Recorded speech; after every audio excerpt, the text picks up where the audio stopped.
بسم الله الرحمن الرحيم. السلام عليكم ورحمة الله وبركاته. بسم الله الرحمن الرحيم. الحمد لله رب العالمين والعاقبة للمتقين، والصلاة والسلام على أشرف الأنبياء والمرسلين وعلى آله وصحبه أجمعين وعلى من اتبعهم بإحسان إلى يوم الدين. رضينا بالله تبارك وتعالى ربا، وبالإسلام الحنيف دينا، وبسيدنا ومولانا محمد صلى الله عليه وسلم رسولا ونبيا، وبالقرآن الكريم حكما وإماما، وبالكعبة الشريفة قبلة، وبالمؤمنين إخوانا. Mehraban Huday Tebareke ve Teala hemmemizin ediyen taat ve ibadetlerimizi ahiretimiz avat bolsun dip çekken zahmetleriniz, ediyen hayır dualarınız, tahammül ediyen kıyınçılıklarınız ve başka da näme hayrat ve ihsanat edilýän bolsa Allah Taala lütfu keremi bilen kabul edip belki hemmemizin iki dünyas avat bolsun inşallah. Hazreti Mahtum Boluşan eydiýär: "Ol şebi Meraç habar yetgeç sana maşuqdan. Arş ferş olmuş tecelli çon menindek şawqdan. Bu mukarrablar besi babehredir bu zavqdan. Hem besate qurbide bardın oturdun fawqdan. Goýdy diş barmakka Allah qurbetin görgeç Resul diýipdir. Hudaý Taala davet etdi seni, ya Resulallah.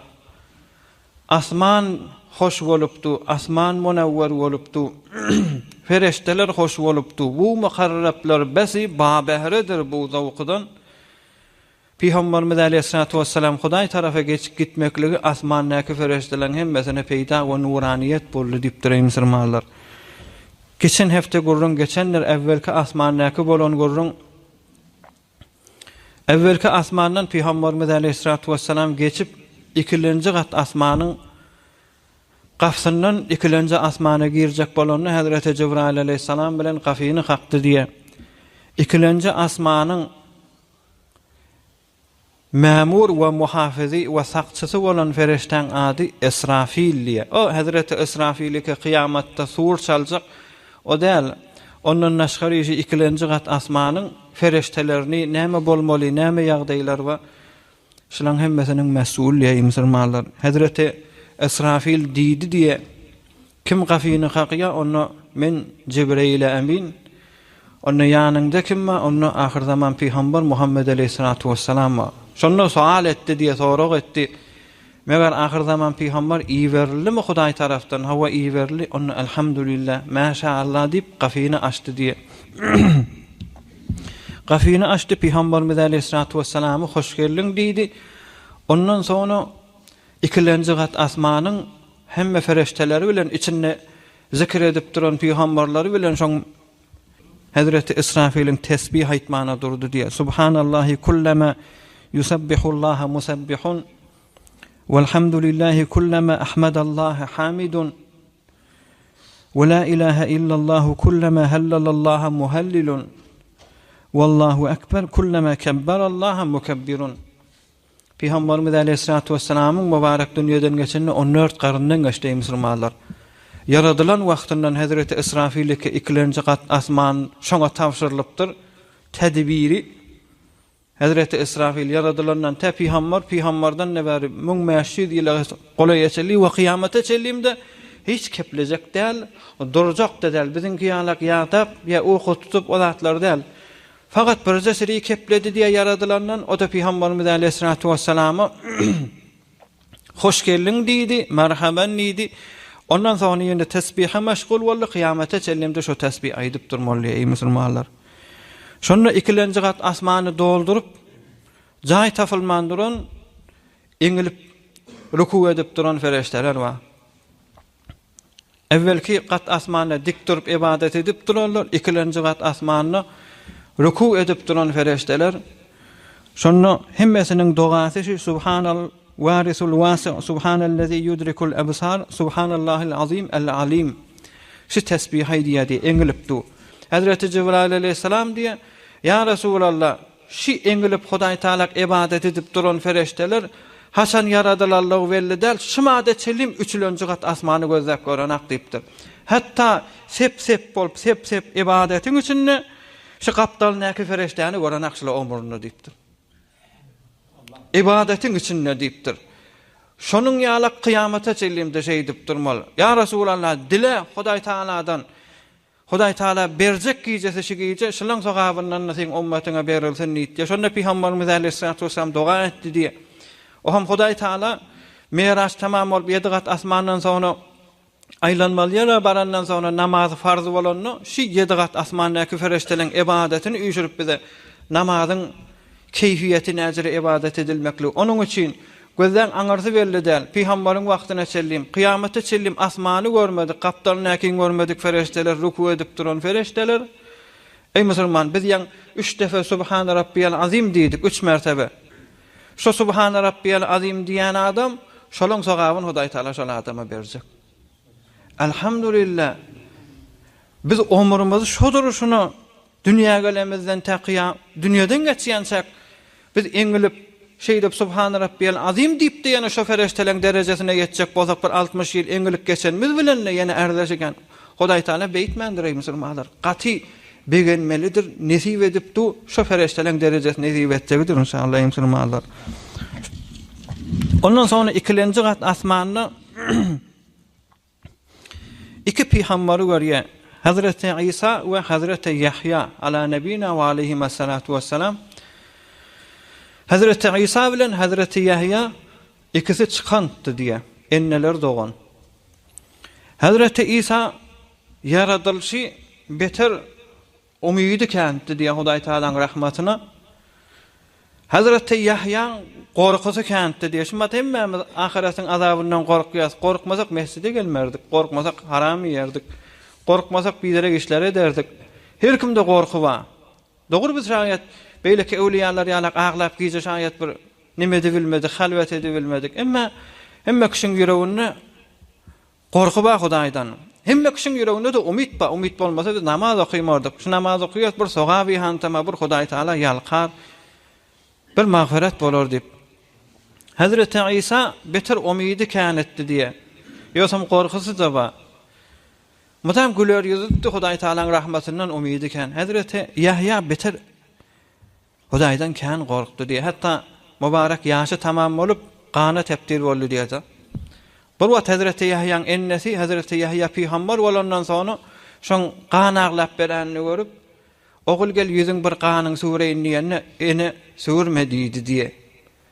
Hudaý Taalaň gaharyndan gorkýan Hudaý Taala belki şu ýaşym ýüzümde seyir gypdy. Şu seyir gyp duran ýaş zol seyir gyp dursun belki şoň hormatyna günäm geçilsin diýdi diýe musulmanlar. O hem şeýdip iki çykan bile sataşdy diye bir wagt Miraçda däl bir gördüň. Ýöne atdy ýeriň gözüne ha. Hazreti Yahya bilen Hazreti İsa ala nebina we aleyhissalatu vesselam ikisi bile sataşdy diye bir wagt sataşanny önce Hazreti Yahya diýipdir. Ey Hudaýyň peýgamberi İsa peýgamber sen goýa Hudaýdan gorkmaýan ýalak diýdi diye zor umidwar bolup ben Hudaýyň gazaby bardyr diýdi diye. Dawzak yaradylypdyr diýdi diye. Sonra Hazreti İsa aleyhisselam diýdi diye ey Yahya peýgamber sen ne goýa Hudaýyň umydyndan namyt ýalak. Hudaý cennet bezeripdir, cennet halk edipdir. Täki insanlar salar ýalydy diye. Enneşiň arasyna näme etmeli? Kim hakem bolmaly? Hudaý Taala tarafdan ses geldi diye şey edip duqala. Hudaý tarafdan ses geldi diye sabaqat rahmeti ala gazabi. Ey Hudaýyň iki peýgamberi Hudaýyň rahmeti gazabyndan ileri düşdi diýipdir. Ganimet bolsa ýalkanjakdyr diýipdir. Gorkuýuňyz bolmaly ýani rahmet hemişe gahary ýatyrjakdyr diýip Hudaý tarafdan şey diýdi diye. Şonda Hazreti İsa bilen Hazreti Yahya ala nebina we aleyhissalatu vesselam Peygamberimize sataşya merhaban bil ahis salih ve nebiyyi salih.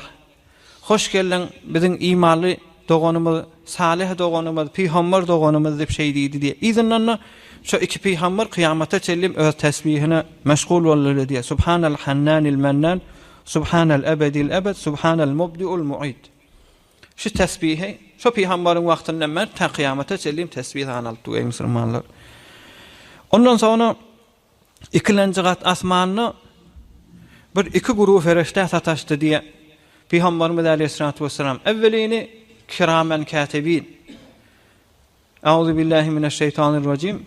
Ve inne aleykum lahafizin kiramen katibin. Kiramen katibin yani ferişte ki Hudaý taraftan Hudaý Taala taraftan emin amanatlar mukerrem bolan ferişteler musulmanlaryň edýän işini ýazýar. Sag berişde sogap ýazýar, çep berişde de günäni ýazýan ferişte şoňa sataşdy diye Peygamberimiz Aleyhissalatu vesselam. Ondan sonra yine bir ferişte gözü göwrägede Allah'ı qaharjan ferişte diýdi. Peygamberimiz Aleyhissalatu vesselam aýdy.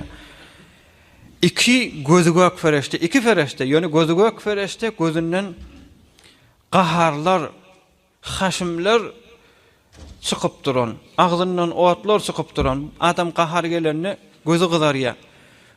Gözleri gök, yani qahardan dolu olan ağzı otlar çıkıp duran iki ferişte sataşdy diye. Ellerini tokmak, Türkmenler tokmak diye goruz diýerler. Ellerini tokmak ba, şu tokmagyny 70 şoň qyylçak çynty we külöň ýalak, şah ýalak. 70 şahy we Peygamberimiz aýdýar. Şoň her şahy biriniň özüni şu dağa worsaň dağa awratjak diye. Qahar gelip duran bir ferişte Hazreti Cebrail aleyhisselamdan sual ettim. Ey dostum Cebrail emin aleyhisselam, bir iki ferişte gözü gök qaharjan ferişte kim diýemde onna bula Münker we Nekir diýdi diye. Bir adamlar ölenini kavrda sorak etýän ferişte diýdi diye. Peygamberimiz Aleyhissalatu vesselam bilen Hazreti Münker bilen Hazreti Nekir'in arasynda kän gurrun bolýar ey musulmanlar. Size aýsam evvela Peygamberimiz kiramen katibin şu sag bilen sol gerşiňdäki adamlar yaradylanyny şoňa mesul edip goýulýar. Bir ferişte sawap, bir ferişte günah ýazylmaly. Peygamberimiz şu barada aýdypdyr. Gerşiňizdäki siziň amallaryňyz ýazyp duran feriştäne silaň diýipdir. Ellezine la yufariqunakum. Ol bir ferişteler ki siz her nämeseňiz sizden sawulşmaýar, meger iki ýagdaýda sizden daşalýar diýipdir. Daşalýar diýdi, ýazmaýar. Şomoga bir miktar daşalýar, ýöne eden işiňden habary we Hudaý tarapdan. O da näme? Bir asynja gideňizde bir de başga bir ýerlerdeki adamyň awraty açylsa, şo siziň awratyňyz açylanlygy sebepli haya edip beýrekde durýar diýipdir. Onuň üçin siz awratyňyz açaňyzdan soňra biderek işde etmeň, biderek de keplemeň diýipdir. Adam deşik girenne, hammame girenne, ya her yerdeki lebas evezetcek, ya her yerdeki adam keşfe avrat bolsa, avratı açılan yerde şonu keplemeler liptir. Çon o feriştelere bir hormatı bolýar, digersiňdäki feriştelere. Yine o bir sataşan feriştesi Hazreti Münker, Hazreti Nekir'di. Hemmemizi görmeli musulmanlar şolary. Şu Hazreti Münker, Hazreti Nekir'i fakat peygambere hassal. Şu elini tokmak alıp duran ferişte, eger Hudaý Taala maňa ya size şu mahal tawfik berse, hamanadan belferz tawfik berip şu asmandaky zady görmeliyse, şu mahal goýa şu felaksyň duruşy ýalak, şikaýatyň duruşy ýal hakykatan duşda her kim gelip görjek bolşy ýalak. Şu asman, ikilenci asmanyny Hazreti Münker, Hazreti Nekir duýa musulmanlar. Hazreti Münker, Hazreti Nekir kabrda görüljek. Peygamberimiz Aleyhissalatu vesselam bir wa sahabalaryň birini cenazasyny çykdy diye. Soňra da bir kabra jaýladylar. Kabra jaýlap inni gumuny tümbek edip diýer köjedellerini durdu diye şonda sahabalar bilen şu kabryň ýanyna. Şonda diýdi diye Estağfirullah li ahikum ve salu lehu tesbita. Hudaý Taala'dan şu mahal jaýlan dogonuňyza ötüm dilen, günäsini dilen dipdir. Vesalu lehu tesbite, üç sorag wa. Şu üç soragda sagamanjak jogap bersin diýden şon dilen dipdir. Fe innehul an yus'al. Şu mahaljak iki göz gök ferişte Hazreti Münker, Hazreti Nekir gelip soragyny başlady dipdir ey musulmanlar. Üç soraq diýipdir. Hudaýyň kim, diniň näme, peýgamberin kim diýip üç zat musulmanlar. Eger insan bir şagala şam bolsa ýa bir wahşy heýwanlar ýse de şu heýwanyň garyna süňk bilen et bolup doguralyp ýatsa da şu ýagdaýda da baryp şondan soraq edilýär diýipdir Peýgamberimiz aleyhissalatu vesselam. Üç soragdan baýat geçmeli. Ey musulmanlar, üç sorag baýat bolmaly. Ýöne bir kilidi gurrun aýdyny her kim şu üç soragdan geçse, üç soragdan sonra kıyamatda insan näzir oturjagy belli däl. Hesap kitap ba, Hudaýyň haky, benden haky, heýwanyň haky. Ondan sonra sırat köfür we namy amal sağ çepden geljegi belli däl. Mizan terazy we sogaplar goýmaly, günäler goýmaly terazyda. Onu sırat köfür we sırat köfürden geçende cennet Peýgamber birde diýipdir. Eger şu üç soragdan sagaman geçdiňiz, Hudaý Taala aňyrdan geçirjek diýipdir. Olokon muamaladyr ey musulman dogallar. Hazreti Münker, Hazreti Nekir üç sorag soruyor. Eger bilse asman taraftan bir ses gelýär diye Peýgamberimiz aleyhissalatu vesselam mübarek hadisi asmandan bir ses gelýär. Ey Münker we ey Nekir o wenne dogry diye umurunda da şu aýtýanlarynyň ýzyny da düşdi. Hudaýym Rabbim Allah diye waqan Allahny Hudaý bildi. İslamy din kabul etdi, şoň ýzyny düşdi. Ve öz Peýgamber Muhammed aleyhissalamyň da waqan ummet bolup geçdi, şoňa diýenni etjek boldy. Dogry diýär, şoňa cennet kökediň diýip, hem kıble taraftan şoňa cennete açyljak, kıyamata selim gözläp keyif edip ýatmalydyr. İnşallah hemmeňize de nesip etsin. Emma Hazreti Münker, Hazreti Nekir Peýgamberimiz sorapdyr. Ey Hudaýyň fereşteleri, Münker bilen Nekir bolan fereşte, ey Hudaýyň fereştesi, Münker bilen Nekir bolan fereşte, siz bir-birine jogap berip bilmese, ya Hudaý Taala tarafdan tawfik bolmany kafir dünýeden geçen bolsa näme etýäňiz? Musulmanla jogap berilmeýän wagty bolýar diýip musulmanlar. Musulmanla kepläp bilmän duran wagty bar diýip şeýle şoň gorlugyny alacak. Emma kafir bolsa ya jogap berilmese bilmeýän diýjek diýär. Fakat Hudaý Taala şoň diline la edri bilmeýän Hudaý Taala bilýär. Adamlara bir zat diýdi, din niýeti bir zat diýdi, men bilmeýän diýjek diýär. Şonda ya Resulullah şoňa la darayta we la talayta, ay bilmädiň betbaxt diýip elimizdäki gorzyky Miraçda dağa uranda dağ pir bolýan diýdi. Şo goruz bilen tokmak bilen worýar siptir ähli sünnetin aqidasyna. Şonda ýanky ölü ähli sünnetin aqidasy, ey musulman, Hudaýa etiqad etmek şumat biziň kökümüz. Hudaýa etiqadyň bolman dindar hesap bolmaýyşy ýalak. İki görüşündäki fereştek etiqad etmek şu bir aqida bolýar ýalak. Şoňa etiqadyň ýok bolsa dinden çykyşyň ýalak. Şu da bir aqidaň biri. Hudaýyň bir tawfiginden daş jogap berbilmedik insany ýanky fereşte woranny şu insan hele bolsun zenana bolsun fark etmeýär, bir qyýgyrýa diýipdir. Şu ýeriň ýüzündäki hemme mahlukat insan bilen jyndan başga hatda öýündäki otlap beren maly selim eşdiýär diýär musulmanlar. Bu mahal bulatla bir efsane ýalak görünýär. İnsanyň öwündäki boljak ýagdaý. Onuň üçin gadymda bir heýwanyň hepse bolýan bir derdi wady diýip bu mat derman edýärler. O dermany ýok, peşew gelmeýär diýen mesanesi ýarlyp ölýän bolmaly heýwan. Şonda bir heýwanyň peşew gat bolup gelibilmän bolsa, özi gasygy çiýişip şeýdip janyny özüne hatary düşenni bir gece ekidip kabristanyna dakardylar diýip erti baralaryna heýwan peşewe diýip duýýa gorkup. Näme diýip täze jaýlanan kabr bolsa şo güýje bar goýardylar diýe. Näme diýip şo işti çykan jogap berer ýa bermese tamamy heýwanlar eşdiýär diýip şey diýip diýip musulmanlar. Gaty biziň raýat etmeli adamlar. Izinden şo kabrdan goýulan lähzesinde entek sual jogap bolmaklykdan öňçe kabr bir gysýa diýipdir. Zammatul kabr diýerler. Kabr bir insany bir gysýa diýär şonda. Hikmet gysmaklykdan minha halaqnakum, insan nämeden ýaradylypdyr? Gumdan ýaradylypdyr. Minha halaqnakum we fiha nu'idukum. Şoňa selimde ewrilip barmaly. Enemiz biziň işi ýeriň gumy.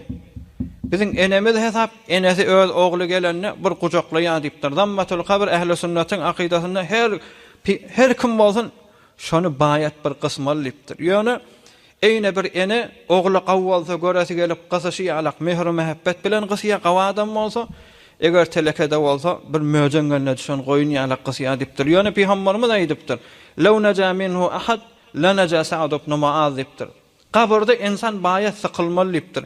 Eger bir nefer şu kabryň sykmakly, azaba kabry düşünämen, kabryň gysmaklygy bir peşar berýär. Şu peşaryndan bir nefer diýinjek bolsa, nejat tapmaly bolsa Sa'd ibn Mu'az diýen sahaba, ey musulmanlar, dinardy dipdir. Hazreti Sa'd ibn Mu'azyň gurrundan özüňiz eşitýäňiz, bilýäňiz.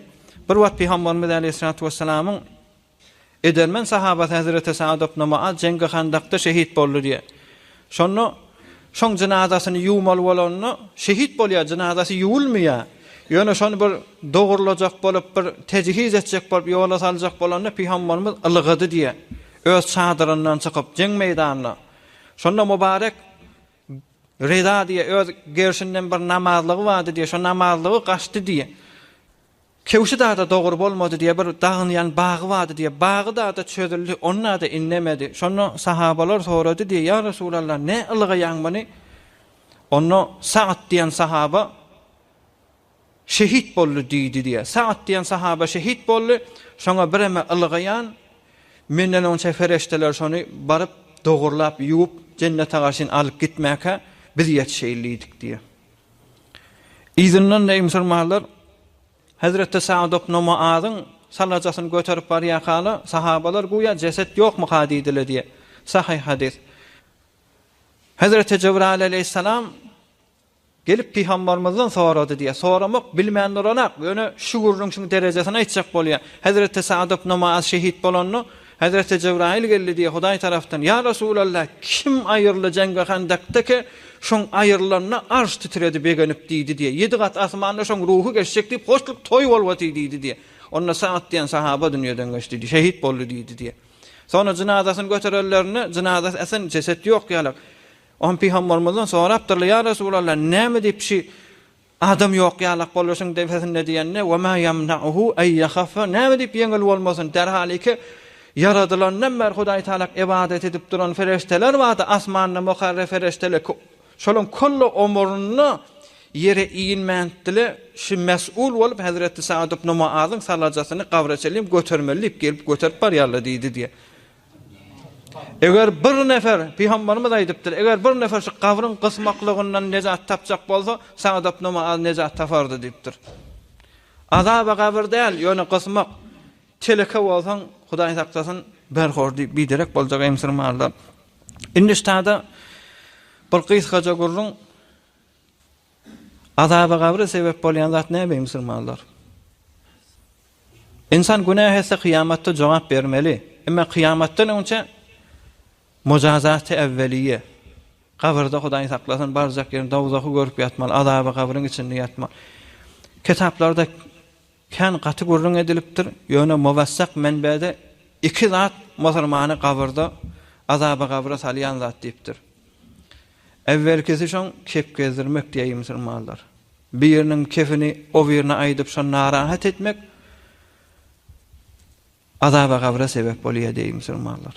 Kıyamatda cennet cehennemin gurrun däl, kıyamatda hakkun nas o belli zat mizan tarazuda mujazatyn çekmeli. Emma kabrda da rahat yatırmaýarlar diýipdir. Bir aşan kep gezdirmek o biride müşkele peşew we adam, birinten adamdan peşew dogry däl. Sınjaglarından sonra peşew edenden sonra bir miktar gözleşmeli bolýar, ýogsam dam gelýär. Şoň ýalak bir müşkili bar. Birinten adamlar salametiye kamalla, şu peşew gat bolsa sınjagly arasalandygy hesap, özi her kimiň özi ýagdaý özüne bilmeli. Şeriýet de her kimiň özüne tawşyrýar. Emma müşkili peşew bol, peşew eden aýdy sınjadan aýdy öz müşkilinden bir tafawut bolup peşewden arasalanmayan adamlar Hudaý saklasyn o da azaba gabry girýär diýipdir. Sınjany namaz diýmekden ha. Namaz joda derkul adam insan istinja edeni deşýük barany deşýüden hafazatlardan päklenip ýaşamaň özi Peýgamberiň sünnetidir ey musulmanlar. Emma bir 9 guruh insan aýdypdyrlar, gabrda şol adamlar rahat ýatjak diýip. Şol adamlardan sorag da ýok, keyf edip de rahat ýatjaklar. Peýgamber de aýtdy, gabrda rahat ýatsaň iyi awat diýdi. Evvelkisi dahili merisçilik, katlul batın niptir. Kadimde kän bolýarmyşdyk. Dahili bir meriçligi sebepli meselem şumatki mufassirler, şumatki dinin karşınaslary, ulaqan ulamalar aydiya dahili meriçligi bolup bir musulman dünýeden geçäse, meselem saratany meri tutýar, saratan rudy tutýar, saratan meýde tutýar, saratan hun tutýar. İçinden garynna derek bir müşkil bilen dünýeden geçäse, şol adam şehit hesap gabyrda azap ýok diýip durýar musulmanlar.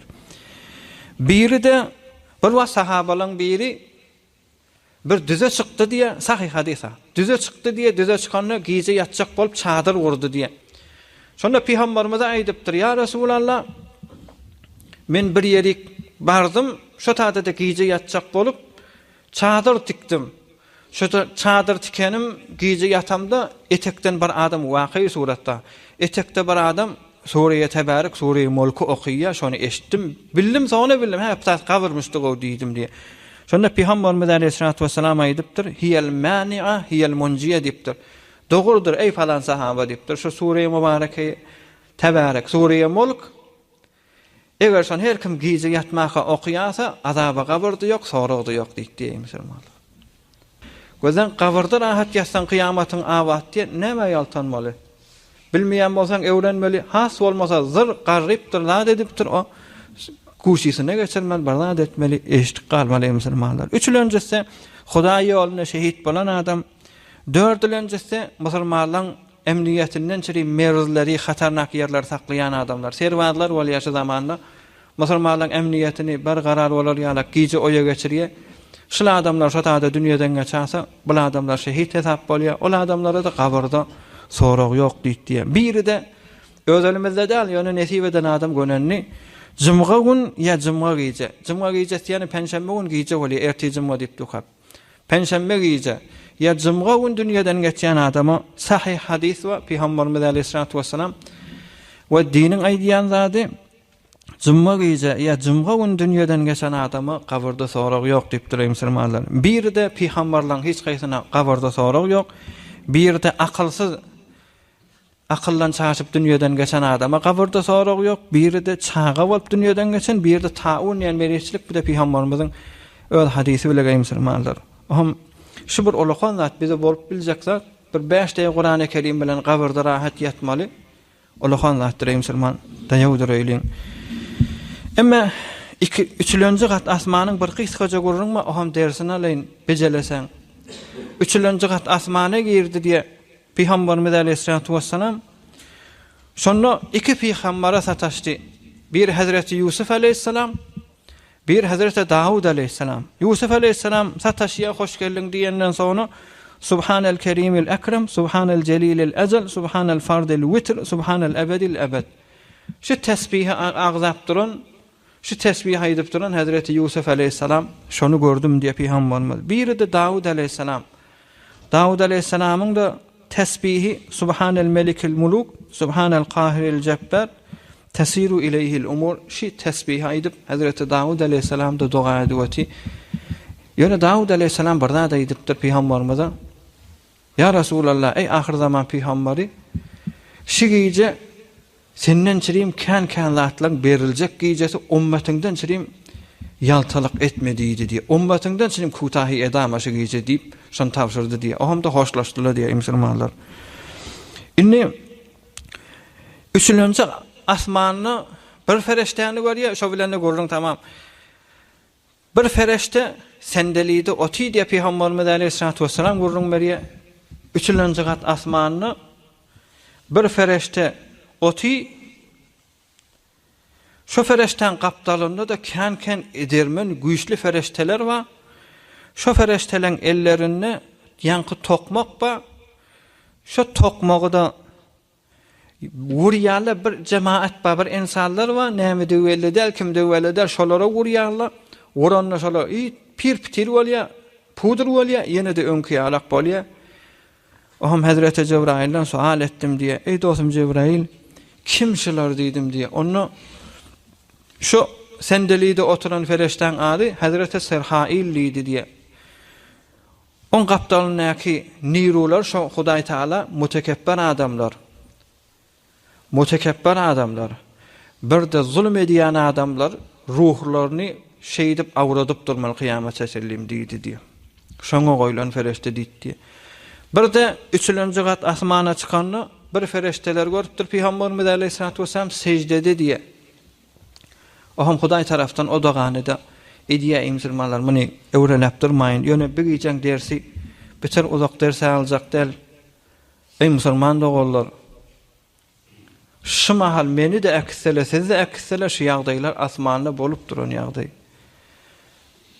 Hazreti Sa'diye diýe, evvel istidad cennet bayadet, taze cennet zindagany ayedet diýipdir. Ewnçe sen cennete liýagatyň bolmaly, cennette ýaşajak diýip bir istidadyň bolmaly, bir teýýarlanmaly. Pulun yok bolup bazara giden zat alıp bolmaýjy ýalak. İnsan da kıyamatda bir öý aljak bolsa, mülk aljak bolsa, kıyamatdan bir paýly bolanýjak bolsa bir amel etmelipdir. Evvel istidad cennet bayadet, taze cennet zindagany ayedet. Cennette hoş bolup ýaşajak bol kat gaflar var musulmanlar. Cennete garşy geçip gitjek bolsaň, asmany geçip gitmeli şu feriştelerin arasyndan. Mahtum boli awwal özüň düzetken dünýädeki ahiretin gözetken diýe musulmanlar. Şu zamanda bir gaty bir olakan dertleň biri. Nagat namaz okuyan känelipdir. Arada tutyan nefil arada tutyan känelipdir. Sadaka berýän känelipdir. Saqqal goýan da känelipdir. Näme şula? Saqqal goýmak peýgamberiň haqqy. Awratyny örtmek Hudaýyň haqqy. Namaz okumak, arada tutmak Hudaýyň haqqy. Biz Hudaý Taala'nın haqqyny gawy bitirýäs. Jamiýede ýaşap beren insanlar size ders. Biz Hudaý Taala'nın haqqyny ýerine ýetirýäs. Ekser adamlar namaz okuýar. Emma şu namaz okuyup duran adamlar, şu arada tutup duran adamlar, şu saqqal goýup beren adamlar, papaja gezip beren adamlar ertiden ta akşama zulümden gaýtmaýar musulmanlar. Ýüreg agyr işlerden gaýtmaýar. Kul hal nunabbi'ukum bil akhsarina a'mala allazina dhalla sa'yuhum fil hayatid dunya wa hum yahsabuna annahum yuhsinuna sun'a diýip Hudaý Taala. Kıyamatda emel edip de zarar çeken insanlar aýdaýynmy diýipdir Hudaý Taala. Kul hal nunabbi'ukum bil akhsarina a'mala. Emel edip de boş galarlar aýdaýynmy diýipdir. Kim? Allazina dhalla sa'yuhum fil hayatid dunya. Dünýede ýortdylar diýipdir. Ýöne bir zat, "Wa hum yahsabuna annahum yuhsinuna sun'a." Gawy şey diýen mahadiýerler diýipdir. Namaz okuýdy, gawa adam. Arada tutdy, gawa adam. Hejabyny aýat etdi, gawa adam. Emma ýüreg agyrlar näme boldy? Hazreti İsa bilen Hazreti Yahya ikisi gurruna duatika biri umidvar ýaşapdyr, biri gorkuly ýaşapdyr. Hudaý tarapdan näme diýildi şolara? Sabaqat rahmeti ala gazabi diýdi Hudaý tarapdan. Rahmet gazabyň öwüne düşdi diýdi. Ey musulman, namaz baýat okulmalylar, diniň sutuny arada baýat tutmalylar, hejaply baýat gezmeliler, dogry ýaşamalylar. O zatlaň gurrun ýok. Hudaýyň haqqy. Emma imkany var bir insan namazy kutahy tapylsa da, aradasy kutahy tapylsa da, saqqal goýup bilmese de, şaýat puşaşyp bideregirek bolsa da imkany var Hudaý Taala ýalkasyn şol rahmeti öwe düşdi diýipdir. İnhame cuma gecelerinde günah geçiliye, inhame meselen Kadir gecelerde günah geçiliye, Berat gecelerde günah geçiliye, salam versem günah geçiliye, inhame günah geçiliye yani bir günahları ki insan özü bilen Hudaýyň arasyndaky haklar geçiliye. Emma ýüreg agyr. Şoma jamiýede ýaşap bir neferiň oğly özüne kim begenýär? Bir nefer agdy bir ýaşa bir tükan ýapypdyr diýse, Hudaý bilen öz arasynda şu adamdan ýüregine girip çyksyň, emmesi goş bolýar musulmanlar. Gurrun edýärler. Inama aýada var ýa-ni, inama bir-birine zulmeden adamlar aýatda yalandan aglanmaýar musulmanlar. Ýöne ala galmagyl. Biriniň gözünde ýaş barmy şoň? Bir neferiň gyzy öwürlik gelene näme diýip begenýär? Bir hotkoşy edipdir, näme diýip begenýär? Palany hotkoşy etdi diýipdirler. O hotkoşy edipdir, palany bilen ala palan edipdir, palan gyzy beýdipdir. O bilen arasy barmyşdyk, o aljak diýipdir, şondan şeýle gurrun edýär musulmanlar. Aýyrlyk giden adamyň ýyzynyň şu näme diýip hotkoşy edipdir, şonu tawjih edýär, kim getiripdir, pullan kim getiripdir, palandan kim getiripdir. Yürek ağır gurrunlar ey musulmanlar, şunu bileyliň. Hudaý Taala öz hakyndan geçecekdir. Emma hakkın näsi yürek ağırlar. Bidire kepler, yüreğini narahat etmekler. Bulan hiç gaýsy insana musulmana dersdir Hudaý Taala. Bir adam 60 yaşasa şoň kullu zindegisi günnidi arada gijese de kadr hesap bolýar diýse. Gözden Leylatul Kadri hayrun min elf şehr 80 yıl ibadetten gawdipdir bir gije kadr gije beripdir Hudaý Taala ümmeti Muhammed sallallahu aleyhi ve selleme. Ey musulmanlar, ey yürek ağırtyan insanlar, düşünsünler in hem hotkoşy kanapdyr. Näme diýip kim getirýär ey musulman? Ýaşap bilmeýär. Gabryň kynçylygyny Azam kökezmi adam yerin gözündäki kynçylyklar. O hem diýär, ay bulardan diýinsem bolýar diýe. Şunu düşünsünler bir insan 70 ýaşa Hudaý Taala da şoňa pay berse, sen dünýä geldiň, te dünýeden geçýän sen kullu giýjän gadyr sen. Kullu giýjän gadyr. O hem şolaň hemmesini gadyr namaz okyp geçirse, günnüzünde ibadet edip geçirse, birçe neferiň ýüregine agyrdan bolsa şu her ýyly gadyr namaz okýarsan şu geçilmeýär. O gadyr giýjede kimin günäsi geçildi? Özüň bilen Hudaýyň arasyndaky bolan günä geçildi. Neke benden günäsi? Ayt güllerde günä geçilýär, palan ýerde günä geçilýänmişdik. Bulan hemmesi bir ýerdeki Hudaý Taala öz hakyndan geçecek. O hem näme diýär? Namazyna gaýym. Hudaýyň hakyny bitirýän diýär, emma benden hakyny laýlap göwerýär, dargadyk göwerýär. Ey musulmanlar, şu mahal Hudaý Taala bize dil beripdir. Ne peýweste rawan başat derbeden, ne hamwary zaban gerdet. Derde henni Hazreti Sadi. Bir gün menne ölüp gitmeliyim musulman, şu dilim kursuğa şam bolmaly. Ulamalar aýdýar, şu dille 17 azula wadiýa, mahiçe 17 gymylladyp duran bir mahiçe we bir güýç we Arap dilinde hesap etsek bolsak 28 harf, Farsi hesap etsek bolsak 32 harf. Elif bir harf, B bir harf, T bir harf, şolaň her gaýsy bir harf. Ulamalar aýdýar, insany Hudaý Taala bir tor yaradypdyr. Şu her hurufa elifbany aýtjak bolany bir tor gymyllyýar ki, o wir şonu ýalak dälýär. Her gaýsyna joda bir form gymyllamaly bolýar. Teke T diýençe, teke B diýençe diýär. O hem bir 5 kelemeni, ulamasyň, bir 5 kelemen insan aýtjak bolsa, Auzu billahi mineşşeytanirracim. Bismillahirrahmanirrahim. Şu iki kelemen ol 5 harfden geçýär. 5 kelemeden geçýär. İnsan 5 kelemeni aýtjak bolsa, şu dil 80 formuna gymyllyýar diýär Hudaý Taalaň gudreti bilen. Şey diýip nemet edip duran, lal bolanmasaň näme etjek? Keplep bilmäni, iýjin aýdyp bilmäni bolmasaň näme etjek? İnsan lal geçeni gawdyr. Dili bilen hel yukibbun nase ala manakhirihim fin nari illa hasaidu elsinatihim dipdir Peygamberimiz. Adamlar cehennemde yüzlin, şumal insan yerin gözüne qarlylyn yatmaly, yüzlin yatman şeriat dogry bilmeýär. Qarlylyn yatman, yüzlin yatman dipdir. Hatta Peygamberimiz şeýle mehrebanly bolsa, qarlylyn yatan adam def turlardy diye. Cehennemli insanlar qarlylyn yatýanlar, olara meňzemedi ýerdi diye musulmanlar. Hel yukibbun nase ala manakhirihim fin nari illa hasaidu elsinatihim. Adamlar cehennemde yüzlin yatıryan, şu dil orağı bilen gazanyan zatlar diýdi diye. Kemmaýyn, şumadyn kemmaýyny hasaid diýerler. Adamlar cehenneme oklayan kemmaýyn, şu kemmaýyny bilen gazanyan günäler diýdi diye Peygamberimiz aleyhissalatu vesselam.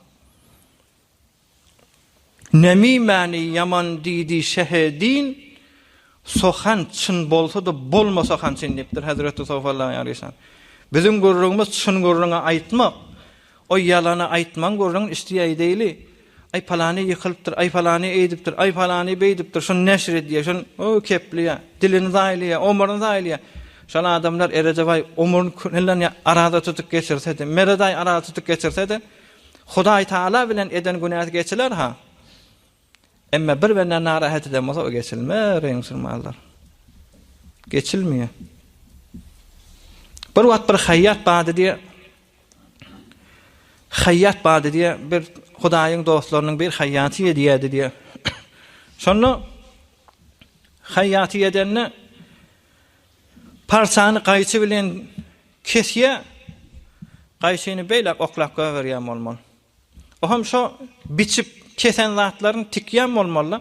Iňne bilen, şu iňne bilen tikenle şu iňnäni bir sopboju bolmaly, kolasy şu kolasyna sokup goýýar. On bir ýetip barýan nowjawan çagasy bardy diye. Däde sen näme diýen? Iňne bir arzan zat, bir wessese palança gaýşy diýsen bir bahaly zat. Sen gaýşyny her kesende sonra zınk berýän gapdalyňa, iňnäne kelläňe, sopbojuňa, kolaňa çümdürip goýýan. Näme hedefiň bar diýdi? O kıymatly diýdi sen manzaňýan. Onda oğul gaýşyň edýän işi biderek diýdi diye. Gaýşymydan pitin bolup duran zady kesýär diýdi diye. Ondan şeýle onu faqat gerek wagt alýan, onu da zınk berýän diýdi. Emme iňne düzeltýär diýdi diye, ýyrtylyp duran, daşalyp duran zady düzeltýär diýdi diye. Adamlar da şeýle kesýän adam Hudaý Taala rahmatynyň zınk berýändir ey musulmanlar.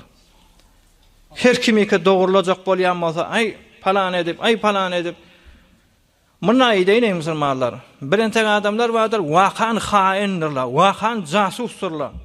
Musulmanlaryň hemmesiniň zindigisine bahyllarlar. Hudaý Taala şolar melun yaradypdyr.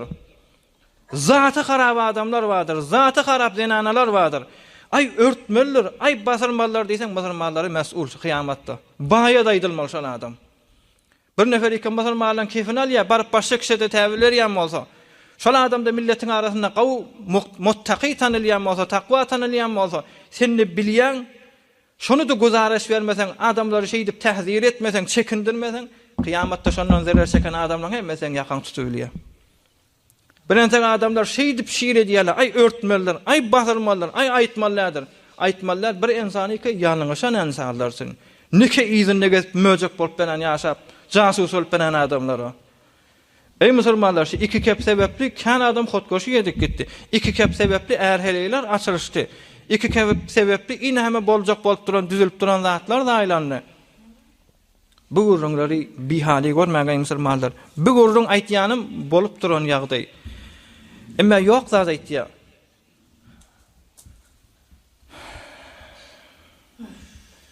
Ýok zat aýtýar musulmanlar. Palany şey diýär. Peygamberimiz Aleyhissalatu vesselam'ın sahih hadis ve men qala fi mu'minin ma laysa fi askanahu Allahu radghatal khabali dipdir. Her kim bir musulmanda bir ýok zady aýtsa, her kim bir musulmanda bir ýok zady aýtsa, Hudaý Taala şon cehennemiň radghatul khabal. Radghatul khabal ýan ýerde cehennemde mujazat etjek dipdir. Oduň gurrun del. Otlugy belli. Cehennem oduň içinde, azabyň içinde. Emma şu azabyň içinde de radgatul habal ýan ýerde jaýlajak şonu diýipdir. Radgatul habal diýip näme diýipdirler sahabalar. Onlar şu in hem Hudaý Taalaň melun yaradan insanlary kafir we kafir emeňdeş munafyk we musulmanlaryň günahkarlar cehenneme girenler, şular cehennemiň gyzygyny innamyndan der çykjak diýe. Şular derler zol çykyp durup bir dere wa diýe şu dere porsyp şular derinden doljak, şoň içinde ýüzüp ýaşamaly diýipdir. Hudaý Taala şonu ýaşatdyk diýipdir.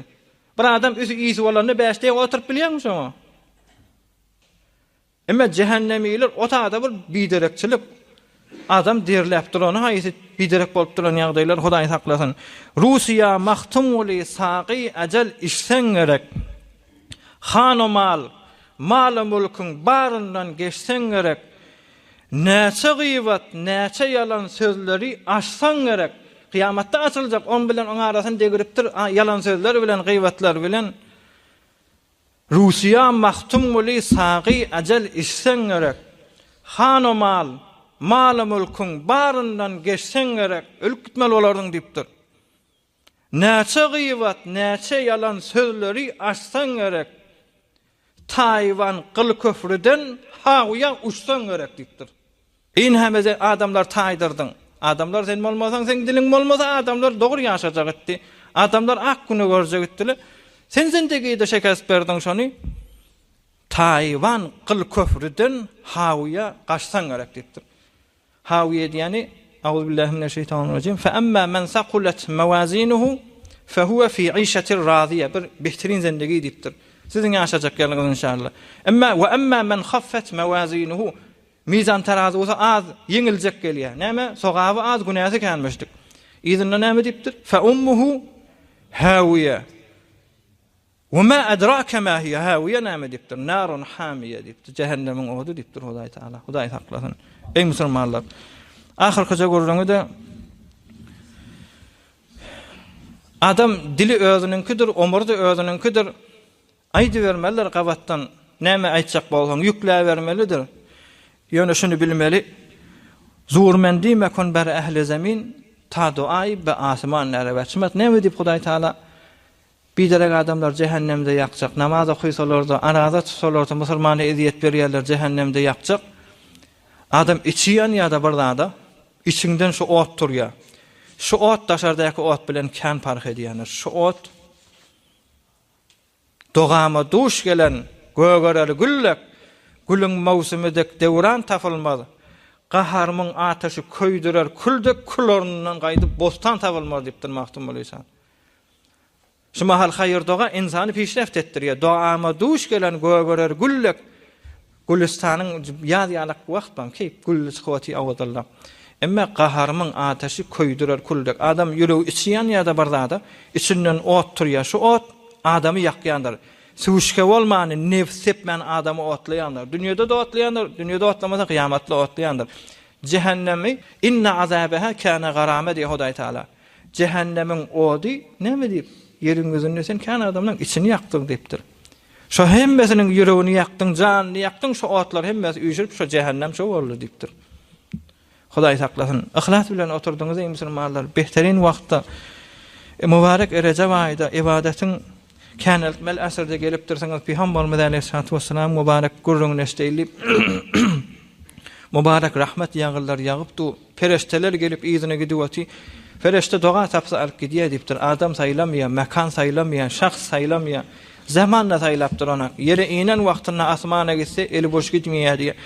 Ahlas bilen doga edýät Hudaý Taala bereketli wagtyň hormatyna Peygamberimiz Aleyhissalatu vesselam asl ummet bolup cennet-e jawidanny hoş bolup ýaşamak hemmemize nesip etsin inşallah. Nefere bilen hem Subhanallah ve teala doga edelim. برای مشاهده ویدیوهای بیشتر به کانال یوتیوب سخنرانی های علماء ترکمن سر بزنید، مشترک بشید و منتشر کنید، اجر ببرید.